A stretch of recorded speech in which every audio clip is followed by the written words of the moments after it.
Обнова вышла уже давно, у тебя до сих пор нет куртки или банданы, тогда заходи на pubgdrop.com. Помимо крутого шмота и режима airdrop, они завезли на сайт еще и бесплатный кейс, в котором падают даже плащи, и классную рефералку, так что можешь приглашать друзей и открывать кейсы бесплатно. А если не любишь рисковать, то участвуй в розыгрыше самого дорогого плаща за обычный репост. pubgdrop.com, ссылочка в описании.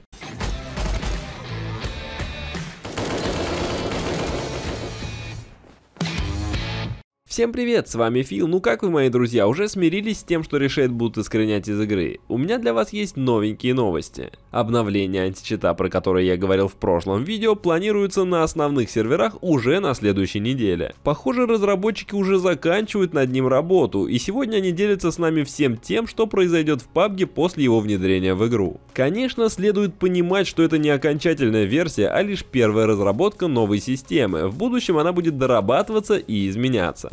Как мы уже знаем, основной целью нового античита будет блокировка сторонних программ, которые хоть как-то отражаются на игровом процессе.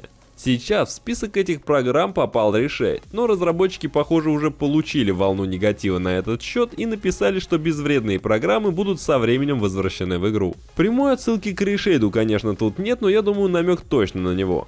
Теперь о том, чего же конкретно ждать. Первая — функция отправки жалоб. Отчеты игроков анализируются ежедневно, и команде по работе с читами постоянно приходится работать над повышением эффективности. На следующей неделе новая система античита позволит анализировать заявки гораздо быстрее, правда, за счет чего именно нам не сообщается. Говорят лишь, что появятся новые функции. В общем, разработчики еще раз настоятельно рекомендуют не игнорировать репорты, они должны стать более значимыми. Второе — изменение файлов. По словам разработчиков, новая система будет отслеживать каждый файл, касающийся игровых механик, и если хоть один из них будет удален, изменен или подвержен каким-то другим манипуляциям, ваш аккаунт будет заблокирован. Третье — общий доступ к учетной записи Steam. Это касается тех людей, кто использовал семейный доступ в Steam. Суть этой функции заключается в том, что мы могли делиться всей библиотекой игр с другим аккаунтом. К примеру, другом или кем-то из членов семьи. Естественно, в одно время играть было нельзя, персонаж в том же PUBG был один и тот же, так как лицензия у игры одна на любом компьютере.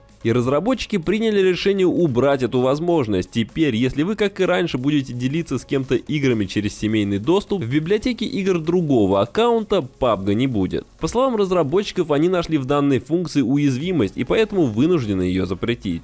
В общем, такое вот сообщение написал нам глава по управлению и борьбе с читерами Дахюнг Ли. А комментарии в Steam по-прежнему усыпаны протестами людей, которые хотят, чтобы разработчики просто отделили всех китайцев отдельным сервером и не пускали их в другие регионы. Чего, конечно, разработчики делать не хотят, так как Китай составляет большую часть всех игроков PUBG. И на этом на сегодня все, ждем следующую неделю и надеемся, что читеров в игре станет гораздо меньше.